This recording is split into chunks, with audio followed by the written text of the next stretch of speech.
Hai guys, gimana kabar kalian semua? Sehat kan? Amin. Kali ini kita akan membahas film yang berjudul A Violent Prosecutor. Film ini rilis di tahun 2016, dibintangi oleh Hwang Jung-min dan Kang Dong-won, serta disutradarai oleh Hyung Lee. Semoga dari video ini dapat diambil hikmahnya, dan gak usah pakai basa-basi lagi. Mari kita tonton alur ceritanya.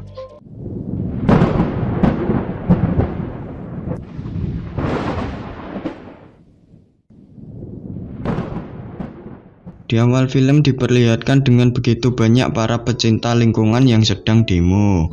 Tak lama kemudian datanglah segerombolan orang yang tiba-tiba membuat rusuh di sana. Kemudian seorang pemuda keluar dari kerusuhan itu dan malah berselfie. Lalu salah satu seorang perusuh bernama Lee Jin-suk tak sengaja memukul polisi hingga membuatnya tewas. Malam pun tiba. Di kantor kejaksaan, seseorang sedang dimintai keterangan oleh seorang jaksa yaitu Jae-wook. Karena pada saat ditanya dia tidak memberi jawaban, akhirnya Jae-wook pun memukuli orang tersebut.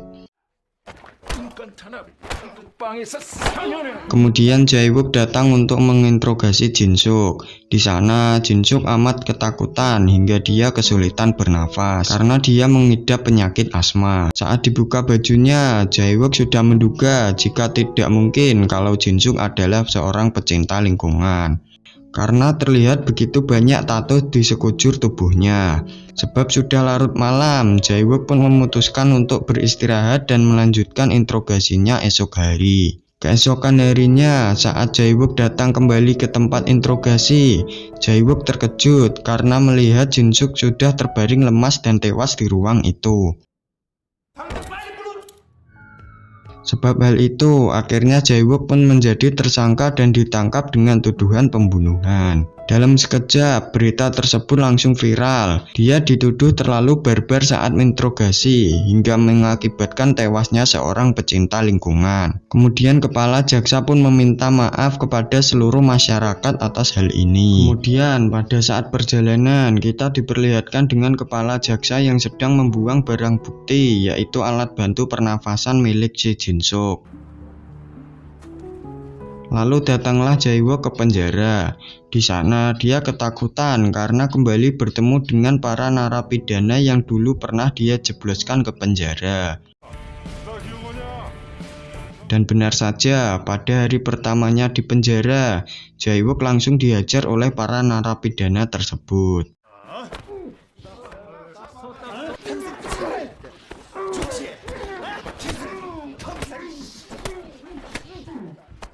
Kemudian saat sedang berkumpul di suatu ruang, tak sengaja Jae-wook melihat acara peletakan batu pertama di tempat demo tadi melalui televisi. Dan dia tidak menyangka ternyata di sana juga ada Pak Kepala Jaksa. Keesokan harinya, Pak Kepala Jaksa datang menemui Jae-wook. Dia menyuruh Jae-wook untuk mengakui kesalahannya supaya hukumannya dapat diringankan. Hari sidang pun tiba. Jae-wook mengakui atas semua perbuatannya, tapi ternyata hakim ketua malah memutuskan hukuman penjara untuk Jae-wook selama 15 tahun. Jae-wook pun sangat kecewa karena ternyata dia telah dijebak oleh si kepala jaksa. Kembali ke penjara.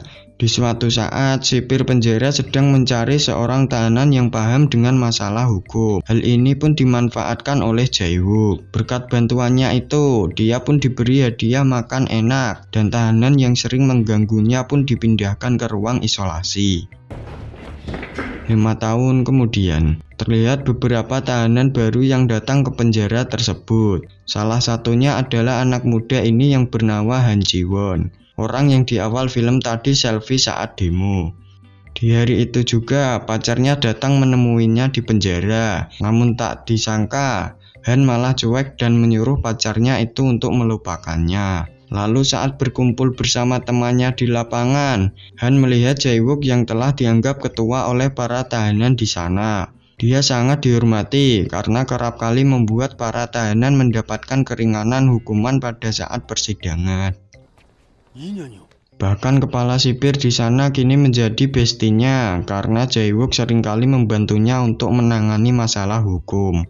Dia pun juga sering mendapatkan jatah rokok untuk dibagi-bagi. Di saat semua tahanan berkumpul sambil menikmati udut, Jae-wook tak sengaja mendengar Han mengucapkan kalimat yang sama dengan kalimat yang diucapkan Jin-suk pada saat interogasi. Jae-wook lalu mendekati Han lalu bertanya, dari mana kalimat itu dia dengar. Han terus mengelak dan dia hanya berkata jika dia hanya menyukai burung saja. Pagi harinya, pengacara si Han datang ke penjara tersebut. Tiba-tiba Jae-wook datang ke sana dan langsung membantunya. Han pun terkejut mengenai pengetahuan hukum si Jae-wook ini.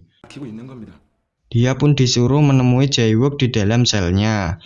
Saat di dalam sel, Han langsung ditanya mengenai kalimat yang diucapnya sebelumnya. Dan akhirnya dia pun menceritakan semuanya yang dia tahu. 5 tahun yang lalu, Han diberi sejumlah uang untuk berkumpul, termasuk juga dengan si Jin-suk.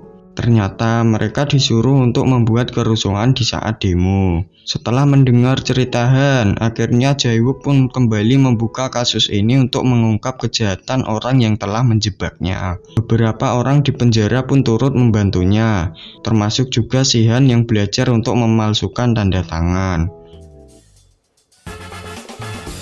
Hari persidangan Han pun tiba. Akhirnya dia dinyatakan tidak bersalah atas kasus penipuan. Dia pun berterima kasih kepada Jae-wook dan dia berjanji dia akan menjalankan tugasnya sesuai instruksi dari Jae-wook.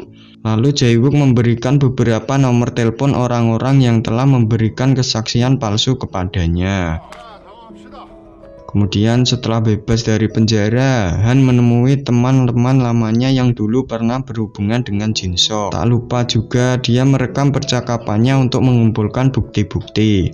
Bahkan dia mendapatkan info tentang inhaler Jin-suk yang sengaja diambil agar dia meninggoy.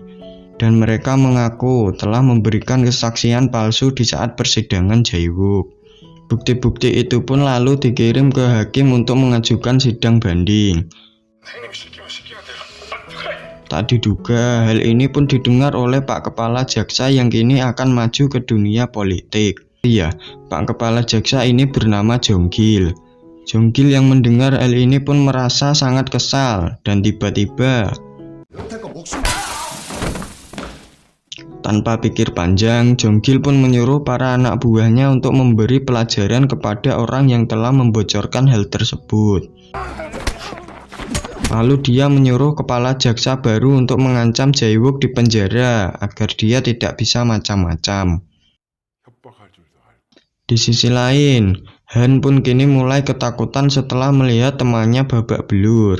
Lalu Han menelpon Jae-wook dan meminta agar Jae-wook tidak berhubungan lagi dengannya.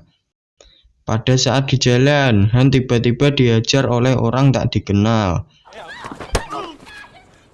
Lalu orang itu berkata jika dia belum membalas budi Jae-wook. Tak lama kemudian, Han pun mendatangi Jae-wook ke penjara. Dan kini Jae-wook menjadi lebih keras kepadanya. Dan mau tidak mau, Han harus menuruti perintahnya. Kampanye Jong-gil pun digelar. Ternyata Han berada di sana dan membuat kehebohan sehingga acara itu menjadi lebih meriah.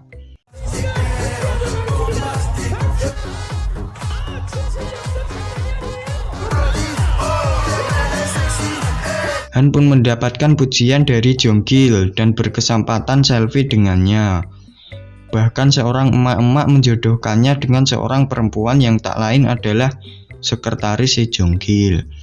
Saat si sekretaris telah tertidur, Han pun memfoto bukti keuangan milik Jong-gil serta menyebarkan bukti itu ke publik. Hal itu pun viral sehingga kini popularitas Jong-gil menjadi ambruk.